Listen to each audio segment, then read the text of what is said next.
for Friday, August 25, 2023. For the Northwestern Caribbean Sea and Eastern Gulf of Mexico, Invest 93L.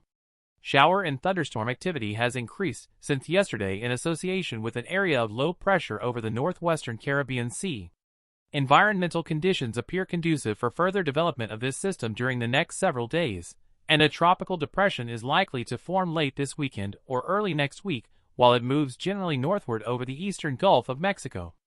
Interests in the Yucatan Peninsula of Mexico, western Cuba, and Florida should monitor the progress of this system.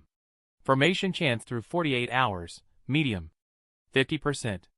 Formation chance through 7 days, high, 80%. Be sure to subscribe for future tropical weather outlooks.